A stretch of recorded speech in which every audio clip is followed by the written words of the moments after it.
من الشیطان الرجیم بسم اللہ الرحمن الرحیم الحمد للہ رب العالمین الصلاة والسلام علی اشرف الانبیاء والمرسلین ابی القاسم المصطفى محمد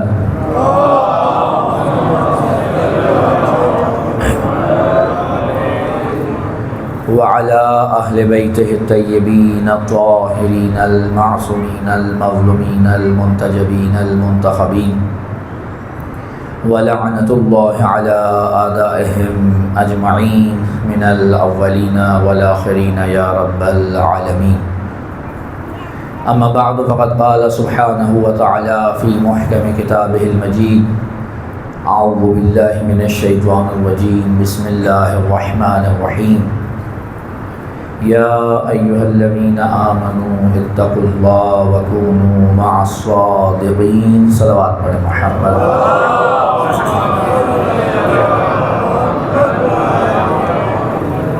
اپنی حاجات کی قبولیت کے لیے، امام وقت کے ظہور میں تعجیل کے لیے، جہاں کہیں مومنین و مومنات آباد ہیں ان کی عزت، مال، جان، آبرو کی حفاظت کے لیے، جتنے بھی مومنین نے دعا کی التماس کی ہے حاجات کی قبولیت کے لیے، جو علیل ہیں بالخصوص ہمارے سوز خان مرتضیٰ بھائی کے والد علیل ہیں، ان کی شفا یابی کے لیے، جو بے اولاد ہیں ان کی جھولیوں کو بھرنے کے لیے، جو مرحوم ہو چکے ان کی بخشش و مغفرت اور بلندی درجات کے لیے، ان مجالس میں جتنے بھی مومنین نے دامے، درہمیں، سخنِ قدم حصہ لیا، سب کی توفیقات خیر میں اضافے کے لیے، ان مجالس کی قبولیت کے لیے، دنیا بھر میں جہاں کہیں پہ بھی مومنین استکبار جہانی سے نبردآزما ہیں، بالخصوص ایران اور لبنان کی سرزمین پہ مومنین جو موجود ہیں، ان کی کامیابی، نصرت و فتح و کامیابی کے لیے ایک مرتبہ بآواز بلند صلوات جناب فرمائیں.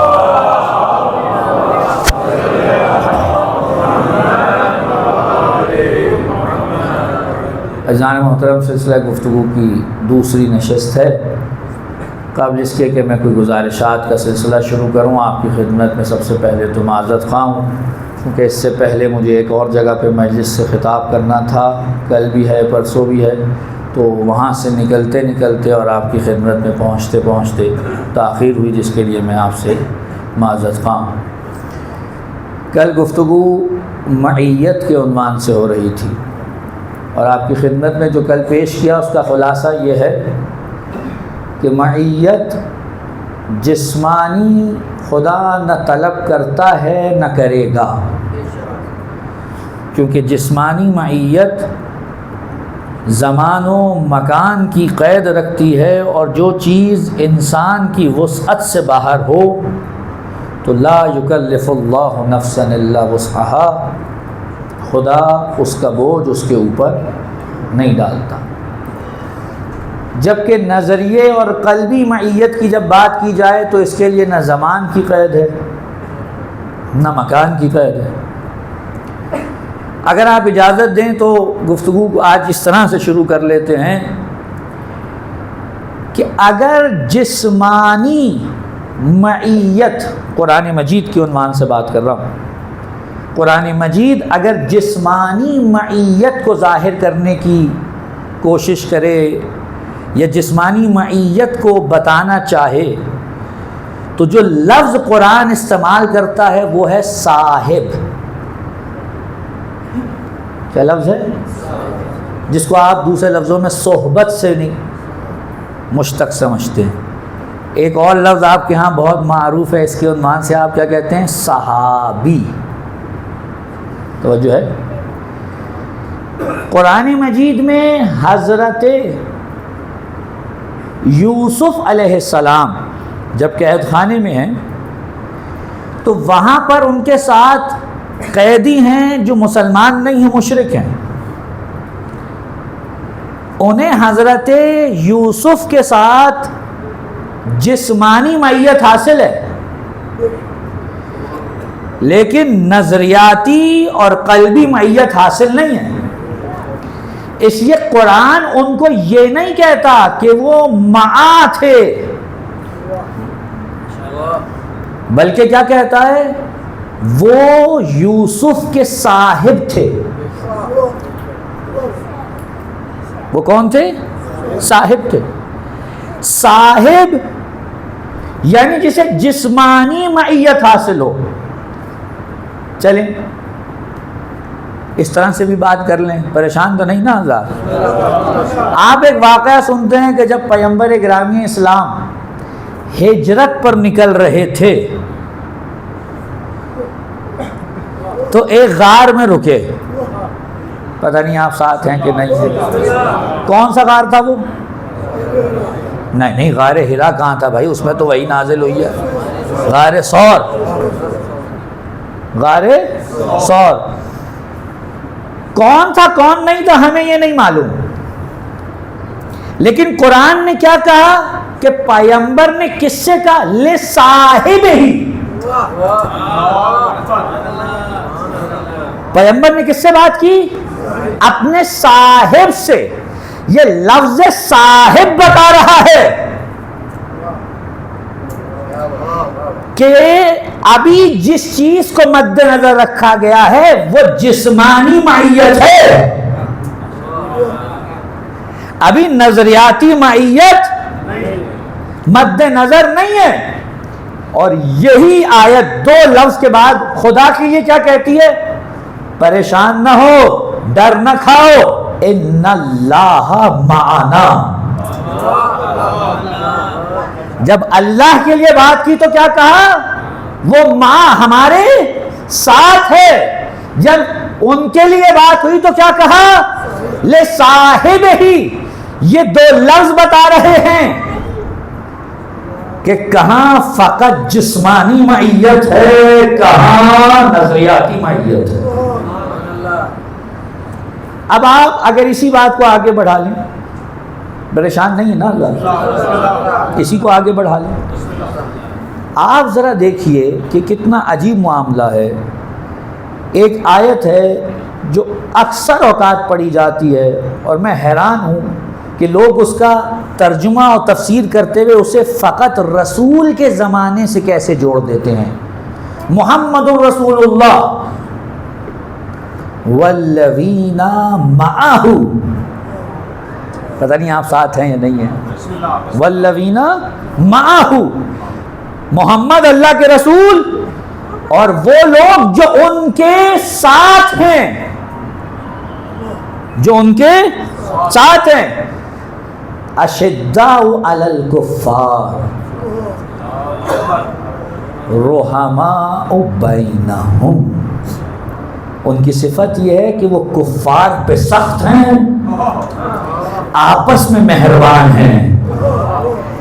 یہ آیت آپ نے اکثر سنی ہوگی, اور اس آیت کو جس سیاق و سباق کے ساتھ پیش کیا جاتا ہے جب بھی کوئی بات ہو پیغمبر کے ساتھ اٹھنے بیٹھنے والے اصحاب کی, تو اس آیت کو اٹھا کر بس انہی سے منسوب کر دیا جاتا ہے اور کہا جاتا ہے جناب اس آیت میں مراد بس وہ ہے. پریشان تو نہیں ہے؟ یہ آپ نے سمجھا کہ یہاں ماؤ سے کیا مراد لی؟ فقط جسمانی معیت. اگر فقط جسمانی معیت مراد لیں گے تو معاہو سے جو ترجمہ نکلے گا وہ صحابی ہے, لیکن اگر معاہو سے نظریاتی معیت لیں گے تو یہ صحابیوں تک نہیں رکے گی, یہ قیامت تک جائے گی. جو رسول کے ساتھ ہیں نظریاتی طور پر, اب نظریے کے لیے زمان و مکان کی قید نہیں ہے. اب جس زمانے میں بھی ہوں قرآن ان کی صفت کیا بیان کرے گا؟ کفار پہ سخت ہے, مومنین پر مہربان ہے. اگر دیکھنا ہو تو آج بھی آپ یہ صفت دیکھ سکتے ہیں. بھائی توجہ ہے یا نہیں ہے؟ آج بھی آپ یہ صفت دیکھ سکتے ہیں. اگر یہود و نصارہ کی بات آئے گی تو ان پر شدید سخت دکھائی دیں گے, اور اگر مومنین کی بات آئے گی تو ان پہ شدید کریم دکھائی دیں گے. یہ آیت بتا رہی ہے فقط اصحاب رسول تک نہیں، قیامت تک کے سوال مومنین اس میں شامل ہے. سوال پڑھیے محمد والے محمد.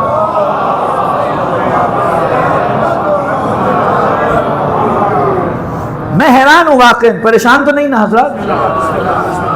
میں نے مسلمانوں کے معذرت کے ساتھ یہ میں بات کر رہا ہوں، انشاءاللہ کہ آپ اس کو سمجھنے کی کوشش فرمائیں گے. میں نے مسلمانوں کی عادت بڑی عجیب دیکھی ہے. جب بھی کوئی ایسی آیت کہ جس کے اندر تعریفی کلمات ہوں دکھائی دیتی ہے تو اسے فوراً ان افراد پر چسپاں کر دیا جاتا ہے کہ جو صدر اسلام سے تعلق رکھتے ہیں، اور پوچھا جائے کہ آپ یہ کیوں کرتے ہیں تو جواب یہ ملتا ہے کہ بھئی جب یہ آیتیں اتر رہی تھیں تو وہی تھے. پریشان ہیں؟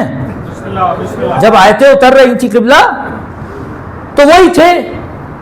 آپ کی اس دلیل سے میں ایک بات اور کرنے کی جسارت کر سکتا ہوں کہ جب آیتیں اتر رہی تھی وہی تھے تو صرف تعریف پہ مبنی آیتیں تھوڑی اتری ہیں.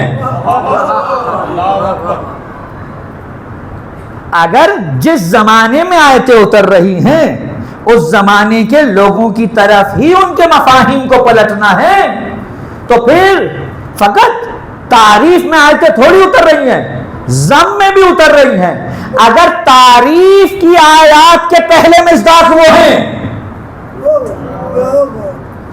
تو پھر ذم کی آیتوں کی بھی وہی ہونی چاہیے. اصول تو برابر رکھیں. نہیں، بات نہیں پہنچ رہی ہے.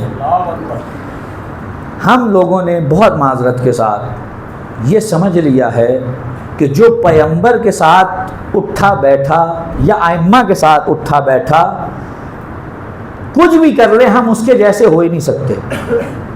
غلط ہے، غلط ہے. میں نہیں کہہ رہا ہوں، پیغمبر کہہ رہے ہیں. مسند احمد حنبل صحیح سند روایت آپ کے سامنے پیش کر رہا ہوں، توجہ چاہوں گا. خلیفہ ثانی کا دور ہے، پیغمبر گرامی اسلام کا دور ہے، اور خلیفہ ثانی کچھ افراد کے ساتھ پیغمبر کی خدمت میں بیٹھے ہوئے ہیں اور کچھ بات چیت ہوئی تو انہوں نے فخر کرتے ہوئے یہ جملے کہے کہ کون ہے ہمارے جیسا یا رسول اللہ؟ کون ہم تک پہنچ سکتا ہے؟ ہم وہ ہیں جنہوں نے آپ کے ساتھ ہجرت کی، آپ کے ساتھ جنگیں لڑی، آپ کے ساتھ مصیبتیں جھیلی، ہماری برابری کون کر سکتا ہے؟ پیغمبر نے مسکرا کے کہا ایک وقت آئے گا ایسے لوگ ہوں گے جو تم سے بھی بہتر ہوں گے. میں نہیں کہہ رہا ہوں، پیغمبر کہہ رہے ہیں. ایک وقت آئے گا جو تم سے بھی بہتر ہوں گے. وہ جو سامنے بیٹھے ہوئے تھے جن کا کل شرف یہ تھا کہ ہم رسول کے ساتھ ہیں جسمانی طور پر، وہ ایک دفعہ پریشان ہو گئے. کہا یا رسول اللہ ہم سے کوئی بہتر ہو سکتا ہے؟ کہاں ہوں گے؟ کہ وہ کون ہیں؟ کہ وہ جو تمہارے بعد آئیں گے. کہ وہ جو بعد آئیں گے وہ ہم سے بہتر کیسے ہوئے؟ کہ اس لیے تم سب کچھ دیکھ کے مان رہے ہو، بغیر دیکھے مانیں گے.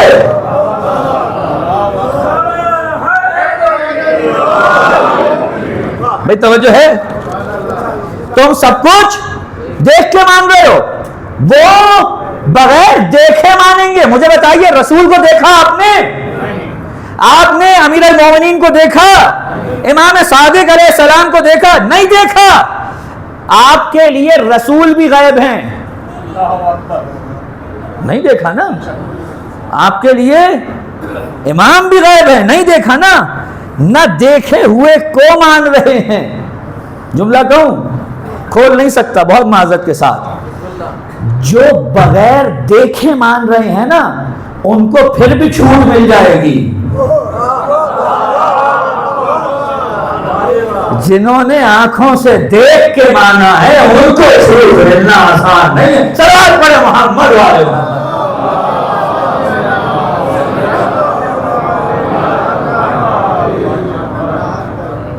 توجہ فرمائیں. اور یہ خدا کے عدل کے عین مطابق ہے. بھئی توجہ فرمائے نا، عدل ہے خدا کا یہ. بھئی میرا کیا قصور کہ میں رسول کے زمانے میں نہیں ہوا؟ میرا کیا قصور ہے؟ اگر فضیلت ایسے ہی بٹنی ہے کہ جو رسول کے زمانے میں ہو وہ افضل، تو میں خدا سے کہوں گا خدا تو نے مجھے موقع ہی نہیں دیا. نہیں بات پہنچ رہی صاحب، تو نے مجھے موقع ہی نہیں دیا. مجھے موقع دیتا اس زمانے میں پیدا کر دیتا، میں بھی کچھ کر کے دکھا دیتا. خدا کہہ رہا ہے نہیں، ہم نے ہر زمانے کے اندر تمہارے لیے تمہارے زمانے کے اعتبار سے فضیلت تک پہنچنے کا ہنر رکھا ہے. یہ زمان و مکان کی وجہ سے ہم تمہیں دور نہیں کریں گے فضیلتوں سے.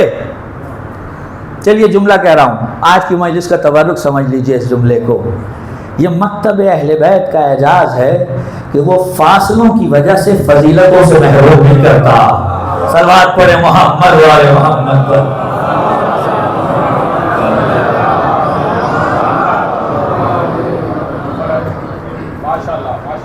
یہ کیا کہ میں نہیں پیدا ہو سکا اس زمانے میں تو میں ان سے آگے نہیں بڑھ سکتا؟ حضور والا یہ کوئی جبر نہیں ہے. شروع کرو، جہاں تک چل سکتے ہو چلو.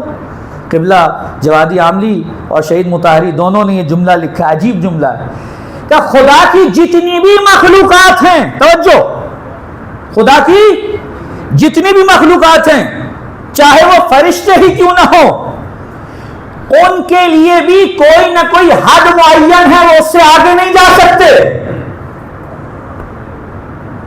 فرشتے جس مقام پہ جیسے خلق ہوئے ویسے ہی ہیں.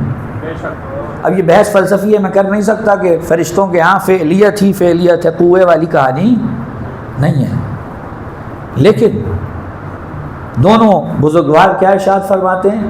کہتے ہیں واحد انسان ہے جس کو خدا نے کہا تو جتنا مجتہد سکتا ہے تیرے لیے کوئی حد بندی نہیں ہے. اٹھ جتنا اٹھ سکتا ہے، کر پرواز جتنی کر سکتا ہے، آ میرے پاس، جس قدر تو بلند ہو سکتا ہے ہو کے دکھا. یہ زمان و مکان میں کل سے سمجھانے کی کوشش کر رہا ہوں. ایسا نہیں ہے کہ زمان و مکان کی وجہ سے ہمارے ہاتھ پیر باندھ دیے جائیں، نہیں. پیغمبر گرامی اسلام جس زمانے میں ہیں اس زمانے میں لوگ دیکھ کے مانتے ہیں، اور اس زمانے میں بھی کچھ ایسے واقعات ہوئے ہیں. چلیے میں سناؤں آپ کو. پیغمبر گرامی اسلام مدینے کے بازار میں کھڑے ہیں اور بازار میں ایک شخص اونٹ یا گھوڑا سواری ہے بیچنے کے لیے آیا ہے، اور پیغمبر گرامی اسلام نے کہا کہ کیا تم بیچنا چاہو گے؟ کہا اس لیے کھڑا ہوا ہوں. مسلمان نہیں تھا، بیچنے والا مسلمان نہیں تھا. فیصلہ ہو گیا 2 درہم میں. پیغمبر نے کہا دیکھو ہمارے پاس نقد رقم موجود نہیں ہے، ساتھ چلو گھر سے دیں گے. کہا ٹھیک ہے چلیں گے. یہ ساتھ جا رہا، رستے میں کوئی اور مل گیا. کیا بیچنا ہے؟ کیا بیچ چکا. کتنے؟ 2 درہم. میں 4 دوں گا. پیغمبر سے کہا آپ جائیے، میں اس کو دوں گا. کہا تم نہیں کر سکتے، ہمارا معاملہ ہو چکا ہے. سمجھیے گا اس بات کو ذرا، یہ شریعت محمدی ہے. اگر آپ نے زبان کر لی ہے تو معاملہ ہو گیا. یہ ایڈوانس لینا دینا کچھ نہیں ہوتا. ہاں آپ کہیں جناب یہ آج کل ہمارا مسئلہ ہے، اس کو بھی سمجھ لیجئے. کہ کسی سے بات ہو گئی، دوسرا آ گیا وہ زیادہ دے رہا ہے، اس کو چھوڑا، اس کو وہ آ کے پوچھے بھائی آپ نے دوسرے کو کیوں دے دیا؟ آپ نے تو ایڈوانس نہیں دیا تھا. پیغمبر نے ایڈوانس رکھا کب ہے؟ پیغمبر نے کب رکھا ہے؟ پیغمبر نے کہا قول ہو گیا بغیر کسی معقول وجہ کے، نہ یہ ہٹ سکتا نہ وہ. کوئی معقول وجہ ہو تو پھر درست ہے، معاملہ جو ہے وہ باطل قرار پا سکتا ہے. پیغمبر نے کہا تم پیچھے نہیں ہٹ سکتے، ہمارا قول ہو چکا ہے، ہمارا معاملہ ہو چکا ہے. اس نے جھٹ سے ایک جملہ کہا کہ آپ کے پاس کوئی گواہ ہے؟ پیغمبر کو کہہ رہا ہے آپ کے پاس کوئی گواہ ہے؟ یہ عرب کے بدوؤں کی پرانی عادت ہے، وہ معصومین سے گواہ مانگتے ہیں. گواہ ہے؟ پیغمبر کھڑے ہیں، شور شرابہ اتنے میں خزیمہ بن ثابت رضی اللہ تعالی عنہ آگے آئے اور آ کر کہتے ہیں یا رسول اللہ کیا ماجرا ہے؟ کیا اس سے میں نے یہ سواری خریدی تھی، اب یہ کہتا ہے کوئی گواہ ہے تو پیش کرے۔ خزیمہ آگے بڑھے اور بڑھ کے کہتے ہیں یا رسول اللہ میں گواہی دیتا ہوں، میں گواہی دیتا ہوں، آپ نے یہ معاملہ کیا ہے۔ پیغمبر نے کہا خزیمہ کیسے گواہی دے رہے ہو، تم تو معاملے کے وقت موجود ہی نہیں تھے۔ کہا یا رسول اللہ آپ نے کہا خدا ہے ہم نے مانا، آپ نے کہا جبرائیل ہے ہم نے مانا، آپ نے کہا قرآن اترتا ہے ہم نے مانا، آپ نے کہا جنت و جہنم ہے ہم نے مانا، آپ جو جو کہتے رہے ہم مانتے رہے، آپ کے کہنے پہ جو کچھ مانا ہے اگر آپ کے آج کے کہے پہ گواہی نہ دوں جو مانا ہے وہ سب غلط ہو جائے گا۔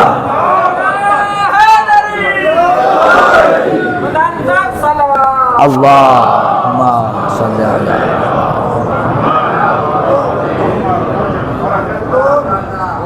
میں نے نہ خدا دیکھا، نہ قرآن دیکھا، نہ جنت دیکھی، نہ جہنم دیکھی، نہ جبرائیل دیکھا، نہ کوئی کچھ نہیں دیکھا، آپ نے کہا ہے مانا ہے۔ ان کے لیے وہ غیب تھا، ہمارے لیے تو آج رسول بھی غیب ہے۔ بھئی توجہ ہے کہ نہیں ہے؟ اچھا ہو سکتا ہے کوئی کہے کہ جناب چلیں وہ صحابی تھے، عشق رسول میں سرشار ہو کے انہوں نے کہہ دیا، ضروری تھوڑی ہے کہ قبول بھی ہو جائے۔ نہیں، پیغمبر نے مسلمانوں کو اکٹھا کیا کہ اے مسلمانوں آج کے بعد اگر خزیمہ کہیں گواہی دینے آ جائے اس اکیلے کی گواہی دو برابر، ذو الشہادتین، لقب پڑ گیا۔ یہ کون ہے؟ والذین معہ، بھائی توجہ نہیں ہے حضرات کی، یہ کون ہے؟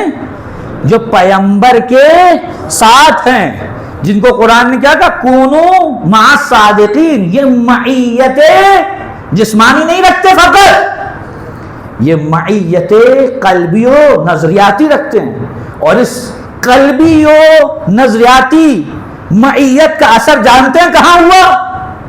پوچھئے لوگوں سے، پوچھئے خزیمہ کہاں شہید ہوئے، پوچھیں کہاں شہید ہوئے؟ نہیں بتائیں گے، ہیں جی نہیں بتائیں گے۔ کیوں؟ کیونکہ جانتے ہیں اگر بتایا کہ خزیمہ کہاں شہید ہوئے ہیں تو لینے کے دینے پڑ جائیں گے۔ خزیمہ جنگ صفین میں علی کی لقاب میں شہید ہوئے ہیں، جنگ صفین کے شہداء میں سے ہیں، یہ ہیں والذین معہ۔ توجہ چاہتا ہوں حضرات، آپ اس زمانے میں بھی ان کی معیت اختیار کر سکتے ہیں۔ کرنا کیا ہے؟ نظریہ وہ ہونا چاہیے جو علی کا تھا، نظریہ وہ ہونا چاہیے جو حسین کا تھا۔ حسین کا نظریہ یہ ہے کہ مثلی لا یبال مثلا،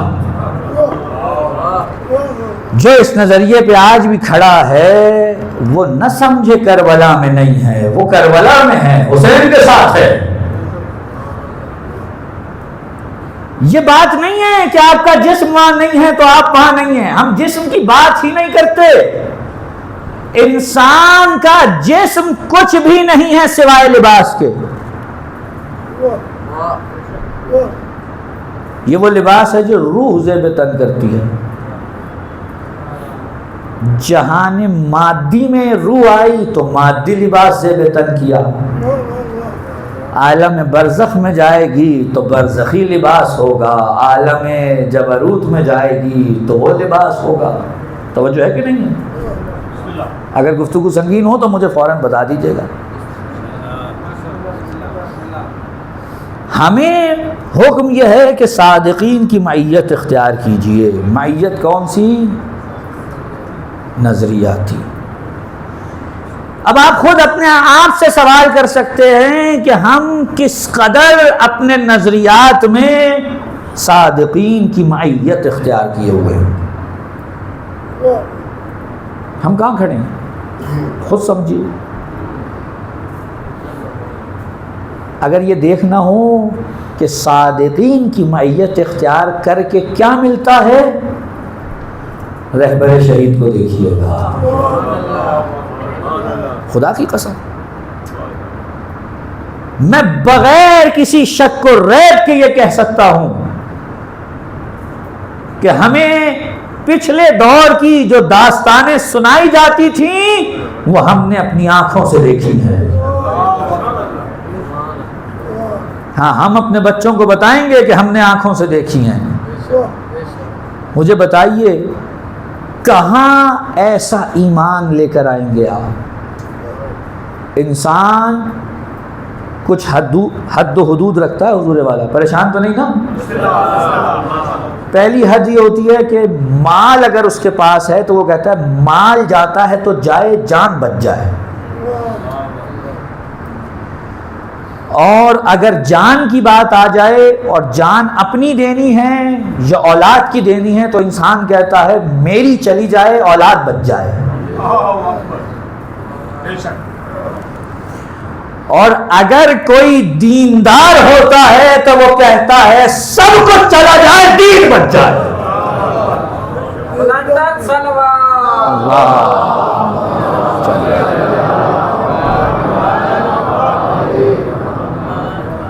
سب چلا جائے دین بچ جائے۔ دنیا جن کو اپنا لیڈر مانے بیٹھی ہے، جا کے دیکھیے ان کے کیا حالات ہیں۔ نماز فجر پہ وہ اٹھ بھی پاتے ہیں یا نہیں یہ بھی نہیں پتا۔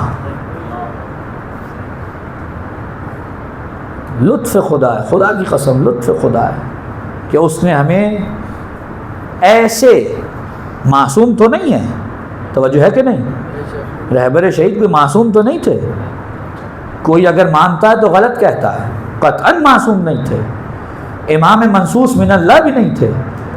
ہم تو اس مقام پہ خود انہی کا جملہ دہراتے ہیں جو وہ اکثر دہرایا کرتے تھے کہ میرا شمار تو علی کے غلام قمبر کے قدموں میں ہو جائے تو میں اپنے آپ کو بہت بڑا سمجھوں گا۔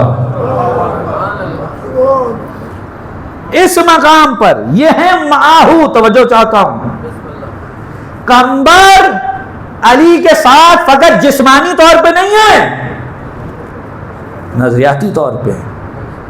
میثاق علی کے ساتھ فقط جسمانی طور پہ نہیں ہے، نظریاتی طور پہ ہے۔ سلمان فارسی پیغمبر کے ساتھ فقط جسمانی طور پہ نہیں ہے، نظریاتی طور پہ ہے۔ یہ وہ مقام ہے کہ جو قرآن چاہتا ہے ہم سے، توجہ ہے کہ نہیں؟ اب یہ تو قرآن نے کہہ دیا کہ ساتھ ہو جاؤ، کس کے؟ سچوں کے۔ اب دو ہی چیزیں ہیں، یا تو آیت صرف تلاوت کے لیے ہے یا عمل کے لیے بھی ہے۔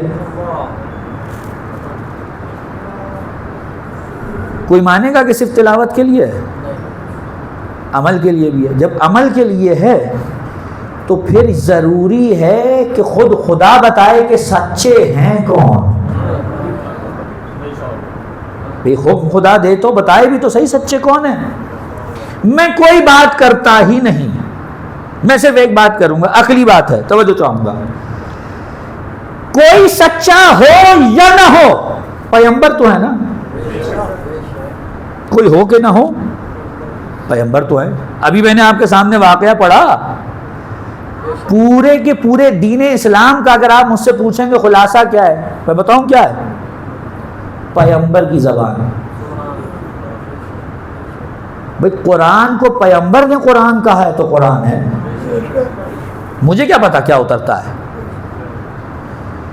حدیث قدسی کو پیغمبر نے کہا حدیث قدسی ہے تو حدیث قدسی ہے، مجھے کیا پتا خدا نے کیا کہا ہے۔ اور جس کلام کو اپنا کلام کہہ دیا ہم نے کہا یہ حدیث پیغمبر ہے۔ نتیجہ کیا نکلا؟ صرف پیغمبر کی زبان پر اعتماد ہے۔ جس کی زبان پر اعتماد اسے کیا کہتے ہیں؟ بولے نا، صادق۔ اور پیغمبر کیسے صادق ہے؟ کاہن ہونے کا الزام لگا، جادوگر ہونے کا الزام لگا، توجہ ہے کہ نہیں ہے؟ نجومی ہونے کا الزام لگا، ساحر ہونے کا الزام لگا، شاعر ہونے کا الزام لیکن کسی کی ہمت نہیں ہوئی کہیں پیغمبر جھوٹے ہیں. دور دور تک تاریخ میں نہیں دکھا سکتے آپ کسی نے کہا پیغمبر نعوذ باللہ جھوٹے، نہیں ملے گا آپ کو. اس کا مطلب کیا ہے؟ پیغمبر کو صادق ماننے کے لیے مسلمان ہونے کی بھی ضرورت نہیں ہے. یہ تو کفار مکہ مان رہے ہیں. اس کا مطلب یہ ہے کہ کوئی سچا ہو یا نہ ہو، رسول تو سچے ہیں. بات پہنچ رہی ہے؟ اگر آپ کسی کو سچا کہیں، میں مثال دے رہا ہوں، یہ میرا بھائی بیٹھا ہوا ہے، ہم نے کہا کہ بھئی یہ سچا ہے، اسے سچا ماننے کی دلیل کیا ہے؟ اپنی جگہ. لیکن سچا ماننے کا نتیجہ جانتے کیا نکلے گا؟ اگر یہ کسی کو سچا کہے تو اسے سچا ماننے کا نتیجہ یہ ہے کہ اسے بھی سچا مانے، ورنہ آپ نے اس کو بھی سچا نہیں مانا. پیغمبر صادق ہیں، صادق اگر کسی کو صادق کہہ دے اس کا مطلب یہ ہے کہ وہ بھی، کیونکہ اگر آپ نے صادق کو صادق مانا ہے تو جسے وہ صادق کہے گا اسے بھی صادق ماننا ہوگا، نہیں تو جسے صادق مانا اسے بھی صادق نہیں مانا. پیغمبر اپنی زندگی میں اگر صادق ہیں اور بالکل ہیں اور حتماً ہیں، وہ تعارف کروا دیں. قبلہ علامہ نقن صاحب کا جملہ ہے، آپ کی خدمت میں عرض کر دوں کہ اللہ یہ چاہتا ہے کہ صادقین کا تعارف ہو جائے، اور تعارف ایسا ہو کہ اس کے بعد کوئی شک و شبہ کی گنجائش نہ رہے. منطق میں، علم منطق میں ایک بحث ہوتی ہے تعریف کی، توجہ چاہوں گا. ڈیفینیشن آپ بیان کرتے ہیں نا مختلف چیزوں کی، کیا تعریف ہے، ڈیفینیشن کیا. تعریف کی ایک خصوصیت ہے، توجہ، بہت توجہ چاہ رہا ہوں، مطلب کٹھن ہے مطالب. خصوصیت یہ ہے کہ جامع اور معنی ہونی چاہیے. یعنی کیا؟ جامع افراد، معنی اغیار. آسان لفظوں میں جو اس تعریف میں ہونا چاہیے وہ باہر نہ رہے، اور جسے نہیں ہونا چاہیے وہ اندر نہ آئے. ایسی تعریف ہو جامع اور معنی. مسئلہ یہ ہے کہ صادقین کی تعریف کرنی ہے. قبلہ نقن صاحب فرمایا کرتے تھے اللہ نے کہا جامع کا بندوبست میں کرتا ہوں، معنی کا بندوبست رسول تم کرو. کہ وہ کیسے ممکن ہوگا؟ کہ مباہلہ میں جب بلایا تو خدا نے سارے لفظ جمع کے رکھے، ابناءنا و نساءنا و انفسنا. کیا رسول کو نہیں پتا کہ کس کو لے کے جانا ہے؟ کیا خدا کو نہیں پتا کون جائے گا؟ بھئی توجہ ہے کہ نہیں ہے؟ پتا ہے نا. تو کہہ دیتے 2 بیٹوں کو لاؤ، ایک عورت کو لاؤ اور ایک جان لے آؤ. جب پتہ یہ جانے. کہا نہیں، اگر یہ کہہ دیں تو جامع کا بندوبست نہیں ہو سکتا. بعد میں لوگ کہیں گے جانے والے اور بھی تھے لیکن طلب اتنے ہی کیے گئے تھے لہذا اتنے ہی لے گئے. خدا نے سارے لفظ جمع کے رکھے، رسول کسی میں بھی جمع کو نہ لے کر گئے. خدا نے جامع کا بندوبست کیا، رسول نے معنی کا بندوبست کیا. اللہ اکبر، یا رسول اللہ،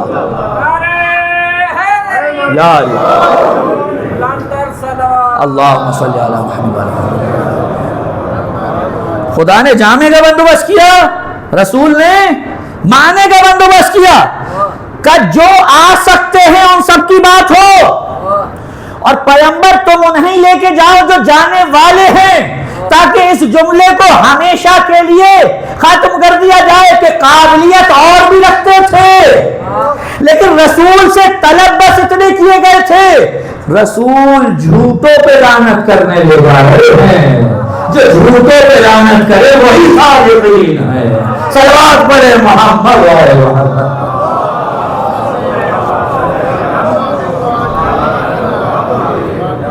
بات واضح ہوئی؟ تو یہ تو پتا چل گیا رسول کے زمانے میں مباہلہ تک قرآن کی نگاہ میں، رسول کی سیرت و سنت میں یہ 5 ہیں جو صادقین ہیں۔ حسین آخری ہیں؟ نہیں، ابھی بتایا ہے۔ حسین جاتے ہوئے کہہ دے سجاد صادق ہے، تو صادق نے کسی کو صادق کہہ دیا، بھائی توجہ نہیں ہے اللہ کی، تو ثابت ہے کہ وہ صادق ہے۔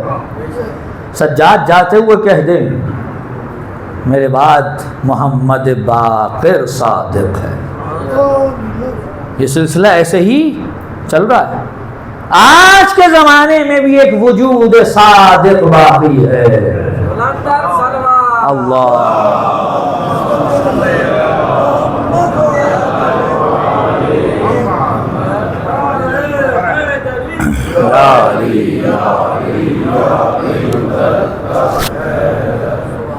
ایک وجود صادق باقی ہے، اور یہ جو معیت اختیار کرنی ہے، اب یہیں تک میں لے آیا آپ کو، توجہ چاہوں گا۔ کسے مل رہا ہے امام زمانہ کا جسم مادی؟ ہے نصیب؟ ہو سکتا ہے آپ نے ہزارہا مرتبہ دیکھا ہو، روایات میں ہے۔ اب تو وقت نہیں ہے، مجھے کہا گیا ہے کہ آج مختصر پڑھنی ہے مجلس، آپ کافی دیر سے بیٹھے ہوئے ہیں، ایک جملہ کہہ کے آگے بڑھ جاؤں۔ چھٹے امام سے امام زمانہ کے لیے کچھ روایات ہم تک آئی ہیں، جس میں انہوں نے بتایا کہ ہمارے قائم میں انبیاء کی شبیہات، انبیاء کی تشبیہات موجود ہیں۔ مثلا آدم کی یہ بات، نوح کی یہ بات، ابراہیم کی یہ بات، یہ ٹاپک الگ ہے، یہ بحث نہیں کر سکتا میں۔ فرماتے ہیں ہمارے قائم میں یوسف کی بھی ایک تشبیہ موجود ہے۔ اب یوسف کا نام آئے تو ہمارا دماغ تو جاتا سیدھا حسن، نہیں، حسن کی بات نہیں ہے۔ امام کیا فرماتے ہیں؟ امام فرماتے ہیں جب حضرت یوسف کے بھائی ان کے سامنے آئے، جب وہ مصر کے حاکم بن چکے تھے، بے توجہ نہیں ہے حضرات کی، جب ان کے بھائی ان کے سامنے آئے، بچپن سے یوسف کے ساتھ رہے، لیکن جب تک یوسف نے اپنا تعارف نہیں کرا دیا وہ پہچان نہیں سکے۔ کہ ہمارے قائم میں بھی یہ چیز ہوگی، وہ دنیا کے ساتھ رہے گا، دنیا اسے دیکھے گی، لیکن جب تک وہ پہچاننا نہ دے کوئی پہچان نہیں سکتا۔ این ممکن ہے کہ کبھی آپ کی ملاقات ہو گئی ہو جسمانی طور پر، واضح روایات موجود ہے، این ممکن ہے، لیکن تعارف نہیں ہے، معرفت نہیں ہے۔ اب جس کو جسم مادی حجت خدا نصیب نہیں، کیا اسے معیت بھی نصیب نہیں؟ جسمانی مانگی کب ہے کہ اپنا نظریہ اس سے ملا لو، ان کے ساتھ نظریہ کیسے ملے گا؟ کہ اس کا وہی نظریہ ہے جو اس کے جد حسین و علی کا تھا۔ یہاں فرق نہیں ہے۔ چلے میں ایک جملہ کہوں، صادق یعنی ایک، صادقین 2، صادقین 3 یا اس سے زیادہ۔ اگر آپ کسی جماعت کو کہہ دیں یہ صادقین کی جماعت ہے، بہت توجہ چاہ رہا ہوں اس بات پر، یہ جماعت صادقین کی جماعت ہے، اس کا مطلب جانتے کیا ہوگا؟ یہ ایک دوسرے کے مخالف نہیں ہو سکتے، کیونکہ اگر آپ کہیں یہ 10 12 15 14 یہ صادقین ہیں اور پھر وہ آپس میں ہی لڑ رہے ہوں، اس کا مطلب ہے کہ کچھ ہیں کچھ نہیں، کیونکہ جو صادقین ہوں وہ تو حقیقت سے واقف ہے، اور حقیقت ایک ہی ہوا کرتی ہے، 2 نہیں ہوتی ہیں۔ بھائی توجہ نہیں ہے حضرات کی، شاید حقیقت ایک ہوتی ہے، 2 نہیں ہوتی ہیں۔ اگر صادقین کی جماعت ہے تو وہ ایک دوسرے کے مقابل و مخالف نہیں ہو سکتے، تو مطلب یہ ہوگا کہ ہاتھ 14 ہوں گے مگر کام ایک ہوگا، قدم 14 ہوں گے مگر اقدام ایک ہوگا، زبانیں 14 ہوں گی مگر قول ایک ہوگا، کان 14 ہوں گے مگر سماعت ایک ہوگی۔ صلوات پڑھیے محمد والے محمد۔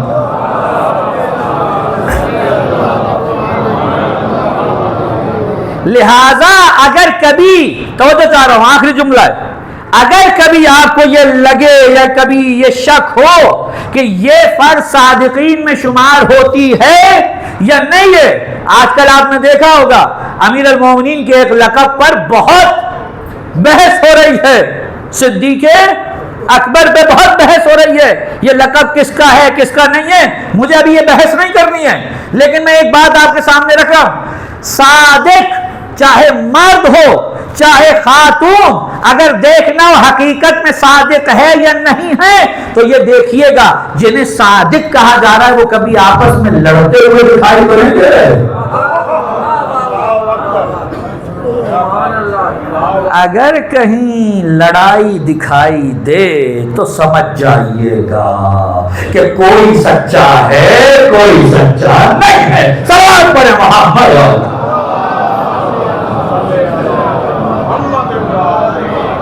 واضح اختلاف نہیں ہو سکتا ہے صادقین میں، صادقین میں اختلاف نہیں ہو سکتا۔ ایسے سچے، میں یہاں جملہ کہہ دوں، یہاں وہ سچے نہیں چاہیے جو بس زبان سے بولتے ہوں، یہ وہ سچے نہیں چاہیے، عمل کے بھی صادق ہوں، نظریے کے بھی صادق ہوں، فکر کے بھی صادق ہوں۔ اب موقع نہیں رہ گیا، وہ غالب کا ایک مصرع ہے کہ مقطع میں آ پڑی ہے سخن گسترانہ بات، فکر کے صادق۔ امیر المومنین نہج البلاغہ میں فرماتے ہیں افکار کو کم نہ سمجھو، یہ تمہاری فکر ہی ہے جو تمہارے عمل میں تبدیل ہو جاتی ہے۔ انسان فکر سے شروع ہوتا ہے عمل تک پہنچ جاتا ہے۔ فکر کے سچے، نظریے کے سچے، عمل کے سچے، قول کے سچے، ایسے سچے کہ اگر زبان سے نکل جائے تمہارے کپڑے درزی کے پاس گئے ہیں۔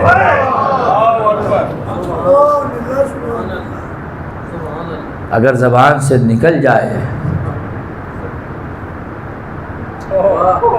کہ تو مردوں کے مجمع میں کر کیا رہی ہے، ایسے سچے چاہیے، توجہ ہے۔ اور حسین سے بڑھ کے کون سچا ہوگا؟ عزادارو، جو وعدہ کیا اپنے نانا سے حسین نے وفا کیا، چاہے اس کے لیے حسین کو علی اکبر دینا پڑا، چاہے علی اصغر دینا پڑا۔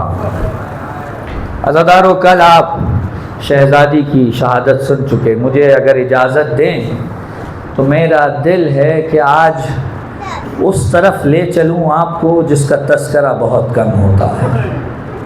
جانتے ہیں حسین کتنے مظلوم ہیں؟ عام طور پہ ہم نے یہ دیکھا ہے کہ جو شخص قتل ہو جاتا ہے، قتل کے بعد اس کے اوپر ڈھائے جانے والے مظالم کا سلسلہ رک جاتا ہے، لیکن حسین ایسے مظلوم ہے، شہادت کے بعد بھی مظالم کا سلسلہ نہ رکا۔ مجھے معاف فرمائیں گے عزادارو، شہید ہو گئے نا جب میرے مولا، تو ایک مرتبہ جناب زینب نے حضرت فضہ سے کہا اماں فضہ یہ شور کیسا ہے؟ حضرت فضہ نے جو کہا میں اپنے جملے میں بیان کرتا ہوں، کہا اے بی بی اب یہ اجر رسالت دیں گے۔ کا کیا مطلب ہے؟ کہ گھوڑوں کی نال بندی ہو رہی ہے، لاش حسین پہ گھوڑے دوڑائے جا رہے ہیں۔ مجھے بتائیے کہاں ہوتا ہے ایسا کہ شہادت کے بعد بدن پہ گھوڑے دوڑا دیے جائے؟ عزادارو، میں نہیں پڑھتا روایت، میں صرف زیارت ناحیہ کا ایک جملہ پڑھوں گا، آپ سمجھ جائیے گا حسین کی لاش کا کیا حال تھا۔ امام زمانہ کہتے ہیں سلام اس لاشے پر جس کے سینے کی ہڈیاں کمر سے جا رہی ہیں۔ اجرکم اللہ۔ عزادارو، ابھی میرے ساتھ آپ نے چلنا ہے، مجھے چند منزلیں لینی ہے۔ یہ حسین کی لاش کی بے حرمتی، اگلا جملہ سنیں گے۔ عزادارو، امام حسین جب شہید ہو گئے نا، ان کے سر کو کوفے لے جانے پر لڑائی ہوئی، کون لے کے جائے گا؟ کیونکہ سب کا یہ دعویٰ تھا ہمیں زیادہ انعام ملنا چاہیے۔ عزادارو، جب یہ لڑائی زیادہ ہوئی یہ شام غریبہ کی بات بتا رہا ہوں میں آپ کو، جب یہ لڑائی زیادہ ہوئی تو طے یہ پایا کہ آج رات سر حسین کو ایک خیمے میں رکھا جائے گا، کل سب ساتھ مل کے حسین کا سر لے کے جائیں گے۔ رات کے کسی پہر خولی لعین نے آنکھ بچا کر سر حسین چرا لیا۔ مجھے معاف کریں، روایت کے جملے پڑھ رہا ہوں، کہتے ہیں اس لعین نے زلفوں سے حسین کا سر پکڑ کے اٹھایا، اپنے تھیلے میں ڈالا اور اس تھیلے کو اپنے گھوڑے کی رکابوں کے ساتھ باندھ دیا اور سر پر دوڑاتا ہوا گھوڑا یہ پہنچا کہاں؟ کوفہ۔ دارالامارہ کا دروازہ بند ہو چکا ہے۔ اس نے کہا اچھا چلو یہ سر میں گھر لے جاتا ہوں۔ یہ گھر اپنے سر حسین لے گیا۔ گھر میں دو بیویاں ہیں، ایک مومنہ ہے ایک غیر مومنہ ہے۔ اس نے اس سے چھپانے کے لیے جگہ ڈھونڈی، کوئی جگہ جب نہ ملی اس نے سر حسین کو تندور کی خاک پہ رکھ دیا اور اوپر سے دروازہ بند کر دیا۔ رات میں نماز شب کے لیے جب مومنہ اٹھی کیا دیکھتی ہے؟ تندور سے نور ساطع ہو رہا ہے۔ علامہ مجلسی لکھتے ہیں یہ آگے بڑھی، اس نے ترے تندور ہٹایا، دیکھا کوئی نورانی چہرہ سامنے ہے لیکن اتنا خاک و خون میں گلتا ہے کہ پہچانا نہیں جاتا۔ اب یہ شش و پنج میں مبتلا تھی، کیا دیکھتی ہے کہ آسمان سے ایک نورانی ہماری اتری، پھر دوسری ہماری اتری، پھر تیسری ہماری اتری۔ یہ آگے بڑھی کہتی یہ کون ہے جو میرے گھر میں آئے جاتے ہیں؟ جس نے ہماری کی مہار تھامی تھی وہ بڑھ کے کہتا ہے مبارک ہو تجھے، حسین کی پہلی مجلس تیرے گھر میں ہوگی۔ یہ حسین کی ماں فاطمہ ہے، یہ حسین کی نانی خدیجہ ہے، یہ حسین کے نانا محمد رسول اللہ ہے۔ انبیاء آیا چاہتے ہیں تیرے گھر میں حسین کی مجلس برپا ہوگی۔ عزادارو یہ بات ہو گئی۔ صبح کا وقت آیا، سر حسین کو تشت میں رکھا گیا، سونے کے تشت میں ریشم کا کپڑا اوپر ڈالا گیا اور دربار ابن زیاد میں لے جایا گیا۔ مجھے معاف کریں اگر میں نہ پڑھوں، اپنی آنکھ سے روایت نقل نہیں کرتا۔ ابن حسن نجفی صاحب جواہر وہ اپنی کتاب میں ایک مقام پہ لکھتے ہیں، آپ گئے ہوں گے یقیناً، خدا لے جائے، مسجد حنانہ آپ گئے ہوں گے اور وہاں زیارت بھی کی ہوگی۔ عام طور پہ معروف ہے کہ مسجد حنانہ میں اس مقام پر جہاں زری بنی ہوئی ہے حسین کا سر رکھا گیا تھا، یہ آپ نے سنا ہے۔ صاحب جواہر لکھتے ہیں بعض روایات کے مطابق اس جگہ پر حسین کی گردن کے کچھ اجزاء دفن ہیں، حسین کی گردن کے کچھ حصے اس مقام پہ دفن ہیں۔ اب مجھ سے روایت سن لیجئے، آقا حسین بخشجانہ نے بھی اصحاب الیمین کے آخری صفحات پہ لکھی ہے کہ حسین کا سر تشت میں لایا گیا۔ مجھے معاف کریں اگر آپ کے سامنے کاغذ پہ حسین کا نام لکھا ہو اور وہ زمین پہ گر جائے، آپ کیا کرتے ہیں؟ بڑھتے ہیں، اٹھاتے ہیں، چومتے ہیں، سینے سے لگاتے ہیں۔ عزادارو نام حسین نہیں، سر حسین ابن زیاد کے قدموں میں لا کے رکھا گیا۔ ایک مرتبہ اس لعین نے چھڑی سے سر حسین سے کپڑا ہٹایا، کبھی دندان پہ چھڑی مارتا تھا، کبھی رخساروں پہ چھڑی مارتا تھا۔ وہاں ایک فاحشہ عورت بیٹھی تھی، اس نے کہا ابن زیاد تجھے اتنی بڑی فتح حاصل ہوئی ہے، ذرا سر حسین کو سامنے رکھ تاکہ سب کے سامنے آیا ہو۔ مجھے معاف کیجیے عزادارو، آپ سنتے آئے ہیں کہ امام حسین کو کون خنجر سے ذبح کیا گیا تھا۔ میں نے جو عربی کتابوں میں پڑھا ہے اس میں یہ لفظ نہیں ہے، وہاں لفظ کیا ہے؟ بِالسَّيْفِ الْمُحَنَّد، شمر نے اپنی ہندی تلوار سے حسین کو ذبح کیا۔ یہ ہندی تلوار کیا ہوتی ہے؟ جس میں دھار نہیں ہوتی عزادارو، آرے کی طرح دانتے مٹے ہوتے ہیں، آری کی طرح دانتے بنے ہوتے ہیں. عزاداروں پسے گردن سے 12 ضربوں کے ساتھ حسین کو سیف ہندی سے ذبح کیا گیا. علامہ حسین بخش جاڑا لکھتے ہیں اس تلوار سے ذبح کرنے کی وجہ سے حسین کی گردن کی سطح ہموار نہیں تھی, مساوی نہیں تھی. یہ لعین سر حسین کو گردن کے بل رکھتا تھا, وہ بار بار رخسار کے بل گر جاتا تھا. جب چند مرتبہ یہ کر چکا, اس لعین کو تیش آئی, استقار ہے کوئی جو حسین کی گردن کی سطح مساوی کرے. ایک لعین اٹھا, اس نے حسین کی گردن میں دوبارہ خنجر چلایا.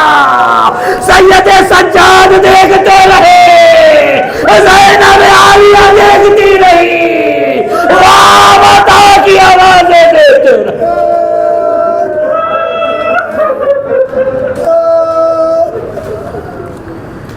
الا لعنت اللہ علی القوم الظالمین وسیعلم الذین ظلموا ای منقلب ماتم حسین.